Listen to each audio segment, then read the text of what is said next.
Ассаламу алейкум, приветствую всех. Когда мы прибываем в Европу и просим политическое убежище, нас оформляют как граждан Российской Федерации, даже несмотря на то, что мы просим оформлять нас гражданами Ичкерии. Когда кто-либо из нас или же провокаторы совершают противоправные действия, то журналисты и некоторые аффилированные с ними граждане всегда указывают нашу национальность. В последнее время нас начали ассоциировать с исламскими радикалами и с исламистами. И в этом вина наша, в том числе потому, что мы способствовали в какой-то степени этому и не вели антипропаганду против этого. 40 тысяч чеченцев были практически уже заштампованы как исламские экстремисты. Мы должны с этим бороться, мы должны всячески донести до общественности, до европейских стран, что мы не являемся ни исламистами и не являемся мафией, как уже в последнее время нас начали называть. Нас начали сравнивать уже с итальянской мафией. Мы должны об этом открыто заявить. Такая античеченская деятельность напрямую влияет на решение миграционных служб, на тех, кто хочет устроиться на работу, на наших студентов, которые хотят устроиться в высшие учебные заведения. Мы представляем угрозу нашим потенциалом и нашей силой.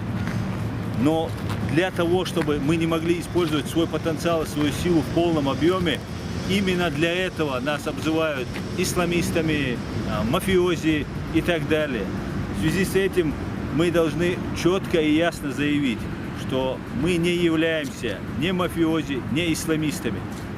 Статья 33 Конвенции о статусе беженца прямо гласит, что лицо, угрожающее национальной безопасности государства, может быть подвергнуто депортации. Именно для этого нас называют, нам вешают ярлык.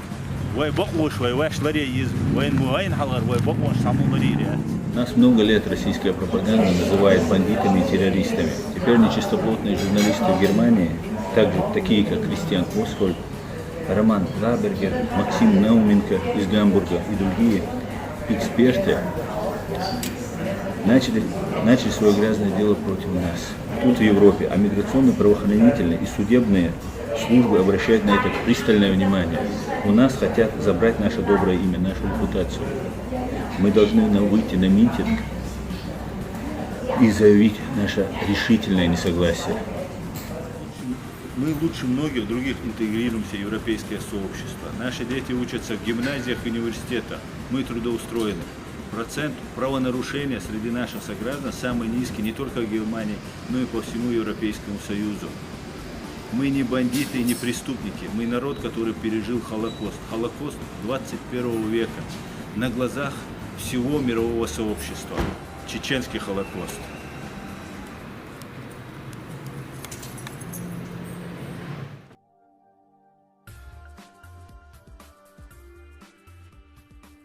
Нам нужно понять, что наше молчание расценивается европейцами как подтверждение правдивости сыплющихся на наш народ обвинений о том, что мы в своем подавляющем большинстве нация бандитов и исламистов.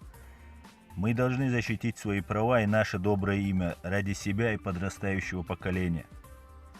Международная ассоциация «Мир и права человека», немецкое отделение и я, ее руководитель Аслан Арцуев, призываем всех принять участие в акции против лжи и депортации. 8 июня 2019 года в Берлине, здесь, перед Бранденбургскими воротами, 14:00. Ждем вас всех!